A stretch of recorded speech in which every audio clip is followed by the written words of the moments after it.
Do you have any idea how many barrels each day Saudi Arabia and Russia, two nations that produce oil, have agreed to reduce output?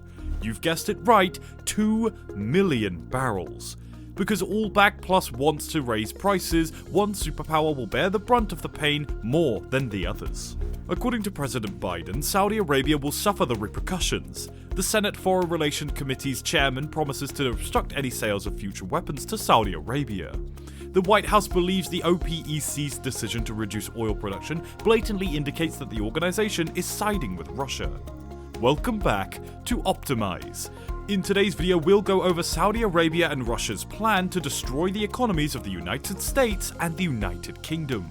Without further ado, let's get into it. On October 5th, 2022, the Organization of Petroleum Exporting Countries, or OPEC, and its allies, including Russia, decided to reduce their oil production by 2 million barrels per day. This amount of oil makes up about 2% of the global oil supply, and it may make a severe negative impact on economies everywhere, including those in the United States, the United Kingdom, and India right now. Taking into account the United States and the United Kingdom are both already on the verge of a recession, the United States is passing the NOPEC bill in reaction to the oil spike, whilst the UK government is implementing a policy known as the price cap method. This is because the oil spike might worsen the situation and lead to another catastrophe. So, to sum up, the oil war between Russia, the Middle East, and the West are currently raging and may determine the direction of the global economy in 2023. Thus, the questions of what OPEC actually is and why it's reducing oil production arise. What is the purpose of the NOPEC bill? What pricing policy has the UK adopted? What will be the biggest impact of the oil war on India and the rest of the world? Chromium 4 for petroleum exporting nations, which include Iran, Iraq, Kuwait, Saudi Arabia, Qatar, the EU, and 10 additional oil producing nations. Additionally, in 2016, Russia and other nations joined them. As a result, they finally formed the OPEC Plus group, which accounts for more than half of all global oil exports today. The reason for this OPEC pact to reduce oil production is now being questioned, as is how this will benefit them. However, what will happen if one of those nations deliberately reduces its supply from $50 to $10? The supply is just 160 barrels, despite the fact that demand is still 200 barrels per day. The other three nations could now supply additional oil and make up for the shortage, but they are not choosing to do so. Do they understand the rationale?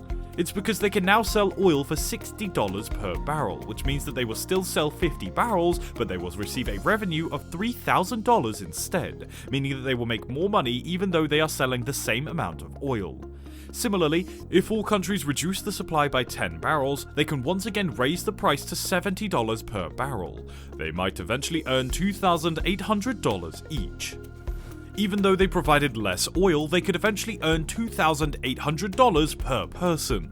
The nations exporting petroleum have declared that they will reduce the output by 2 million barrels per day. Here we're laying the groundwork for massive daily capacity of 2 million barrels. As OPEC and MOLES, or MOLS, announced a reduction in production, the oil cartel led by Saudi Arabia announced a cut of 2 million barrels per day early this morning. Since 2020, this will be the first significant OPEC Plus cut. President Biden warned Saudi Arabia that there will be consequences when oil prices fell, following the United Kingdom's decision to drastically reduce output while siding with other oil-producing nations.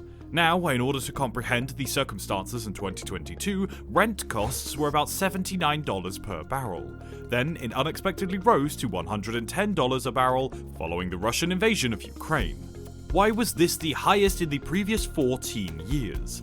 Due to the fact that Russia is the third largest producer of oil globally, sanctions against Russia resulted in a decrease in supply and an increase in demand. As a result, it remained above 100 for the following few months, up until June and July. Why does this lead to inflation spreading like wildfire over the world? Due to the fact that rising oil prices result in increased energy costs below industries, which raise production and transportation costs, eventually leading to an increase in commodity prices. This is how it affects the rising oil costs and production impact regular people like you and me. If you understand this completely, then let's return to the oil prices since July. we began to notice a general decline in the price of oil, and by the end of September, it had dropped to $85 per barrel, which was the same as the price prior to the Russian-Ukraine war. At this point, the majority of people believed that the situation had returned to normal, but there was a catch. In 2021, we saw a significant price increase as the global economy began to recover, so $85 per barrel was not expected. In actuality, the price of the barrel increased sharply following the epidemic, from $20 per barrel to $85 per barrel, and then again following the war to $210 per barrel. There can only be one oil master. It is treason then. If you're enjoying this video, do hit the subscribe button for more interesting content. Moving on. In other words, from the perspective of the oil producers, the $85 per barrel in 2021 was excellent because it represented a significant increase over the previous year. But as compared to the price levels before the war, prices are currently falling. Now that oil prices have fallen to $20 a barrel during the recession, oil producers are worried that if this decline continues, the globe will enter a worldwide recession as expected.